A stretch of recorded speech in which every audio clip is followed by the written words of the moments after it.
En 2017, le TGV circulera à 320 km/h entre Paris et Rennes. C'est la vitesse maximale autorisée en Europe. C'est un petit peu le fleuron quand même, le TGV, et c'est le parcours aussi professionnel. On commence à de basse vitesse et on finit à grande vitesse. C'est toujours plus intéressant de conduire vite.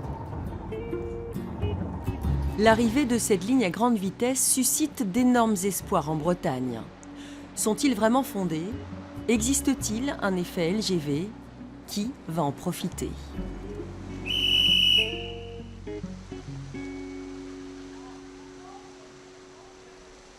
Allez, passez simple. Vas-y. Je fus, tu fus, il fut, nous fûmes. Corinne et sa famille n'ont pas attendu la LGV pour s'installer à Rennes. On est breton à la base. On a travaillé en région parisienne pendant tout ce temps. Et puis on a eu l'occasion mon conjoint, en 2005, de se rapprocher un peu. Cette cadre bancaire continue à travailler à Paris. Elle fait 2 allers-retours par semaine. Le TGV numéro 8706 en provenance. Quand elle habitait en région parisienne, elle passait déjà beaucoup de temps dans les transports en commun.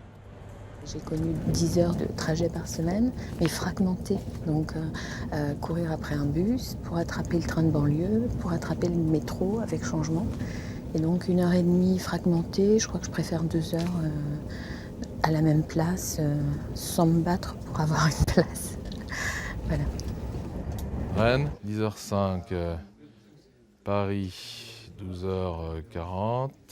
Sans le savoir, Hugues Mély prend souvent le même train que Corinne. Ce chef d'entreprise installé à Rennes a 150 salariés dans la capitale bretonne, 250 à Paris, d'autres à Lille et Nantes. On est gros utilisateurs du TGV. Il doit y avoir une quarantaine de personnes même dans l'entreprise qui sont grands voyageurs, qui ont une carte de réduction nationale. Non, c'est un très gros budget.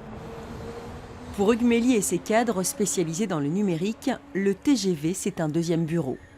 Quand je prends le TGV de 6h05 ou 6h35, je travaille jusqu'au Mans.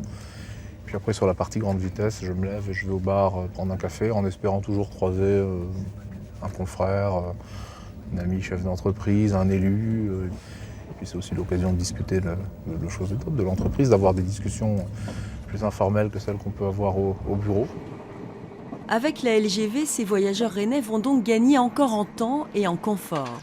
Mais au-delà de Rennes, où est l'intérêt? Prenez Quimper, il faudra 3h30 pour un Paris-Quimper contre 4h40 aujourd'hui. Paris-Quimper ou le Paris-Brest met presque autant de temps qu'en voiture, donc non, c'est assez long, oui, c'est très long. Actuellement, je vais à Paris 2 fois par mois pour raisons de santé.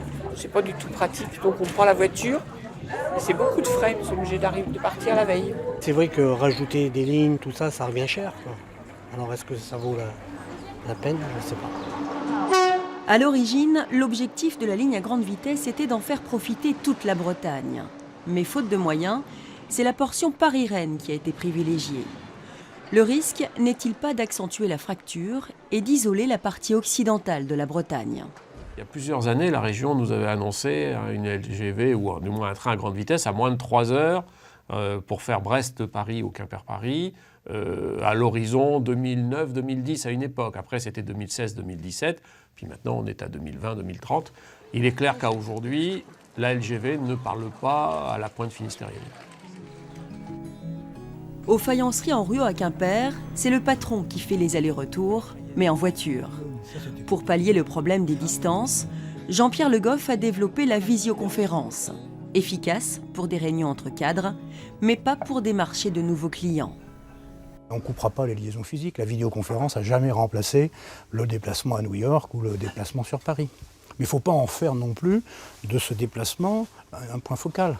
On est obligé de le faire, donc ça viendra. Un optimisme peu partagé dans le milieu.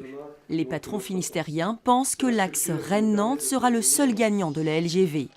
Avec un aéroport moribond à Quimper et des liaisons ferroviaires trop longues, ils craignent pour l'emploi et l'économie. Pour venir s'installer, pour créer des grands agrandissements d'entreprises, etc., Je pense que les chefs d'entreprise, ou les actionnaires du moins, vont se poser la question. Parce qu'aujourd'hui, vous ne venez pas dans une région uniquement parce qu'elle est belle, elle est bien située, il y a la mer, etc. Ça ne suffit pas. Mais est-ce que la LGV booste vraiment l'économie d'une région? Nous sommes allés voir à Saint-Malo. Le TGV y est arrivé en 2005. Aussitôt, les prix de l'immobilier ont flambé. En 10 ans, ils ont augmenté de 20%. Beaucoup de Parisiens, habitués à des prix élevés, ont investi. Vous accueillir au Grand Hôtel, Gaël va s'occuper de vous. Le train a aussi boosté le tourisme dans la région malouine. En fréquentation, principalement sur la clientèle individuelle, on avait noté entre 15 et 20% de fréquentation en plus. Saint-Brieuc. Là aussi, les élus parient sur un afflux de touristes. Comme Saint-Malo, la ville veut prendre le train en marche. Les 17 offices de tourisme de la baie de Saint-Brieuc vont communiquer ensemble pour attirer de nouveaux clients grâce à la LGV. On sait que la clientèle effectivement du train est partie surtout sur du séjour court. Donc à nous de travailler effectivement sur ces séjours courts et toute l'offre qu'on peut proposer à ces touristes qui ont envie de partir 2-3 jours. À 2h12 de Paris évidemment, on gagne symboliquement 1 heure et ça c'est extrêmement fort. À Saint-Brieuc, la vieille gare va être entièrement rénovée. Les accès vont être facilités et tout près, un hôtel, un restaurant et des salles de séminaire vont aussi voir le jour. Pourtant ici, tous ne croient pas au miracle de la LGV. Il faut dire que Saint-Brieuc n'a pas tout à fait les mêmes atouts que Saint-Malo. On a 20 chambres. Et demain soir, on est quasiment complet. Cet hôtel du centre-ville fonctionne avec 80% de clientèle d'affaires, très peu de touristes. C'est pas parce qu'il y a la LGV que les gens viennent à Saint-Brieuc. Il faut venir à Saint-Brieuc. Il faut dire pourquoi je viens. Actuellement, Saint-Brieuc, on a un taux de remplissage d'hôtel de 54%. Il y a un nouveau hôtel qui doit se créer à la gare, à 80 chambres quand même. Et il y a un autre hôtel qui se crée à Plérin. Alors, bien sûr que c'est la concurrence, mais est-ce qu'il y a vraiment besoin? Pour ce patron d'hôtel, la LGV aurait dû servir de levier pour attirer des entreprises. Saint-Brieuc n'a pas fait ce choix. À Saint-Malo, en 2005, en plus des touristes, les élus ont cru que le TGV attirait des entreprises. Mais 10 ans plus tard, la zone de 70 hectares spécialement aménagée est quasiment vide. Aucune nouvelle société n'est venue s'installer. Le tissu économique local n'a pas du tout évolué. On a quelques entreprises, des grandes entreprises. Ce sont des entreprises qui ont été faites par des Malouins, Daniel Roulier, Roland Beaumanoir et d'autres. Et d'autres, ce sont des entreprises où, comme la compagnie de la pêche qui est là aussi, et ce sont des entreprises qui collent à la ville, mais ce n'est pas obligatoirement à cause du train, ça. À Rennes, difficile de dire si la LGV boostera l'économie. Un nouveau quartier d'affaires va voir le jour autour de la gare. 125 000 m² de bureaux vont être créés. Pour le moment, les investisseurs ne se bousculent pas, mais le patron de Nidji veut y croire.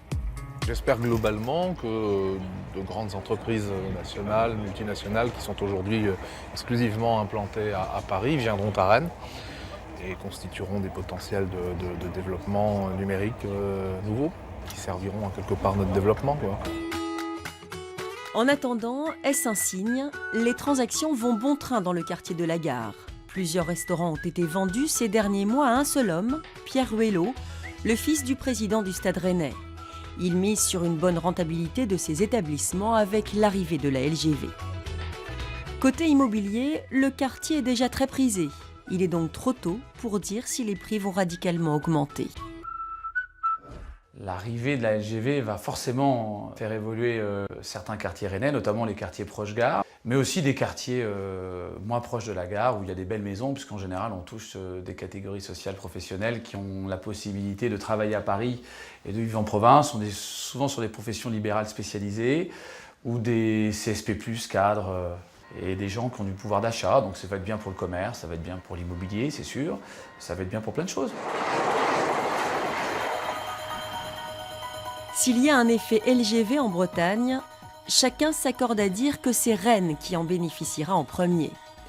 Mais la capitale bretonne servira-t-elle de locomotive pour le reste de la région ou laissera-t-elle à quai la partie ouest de la Bretagne?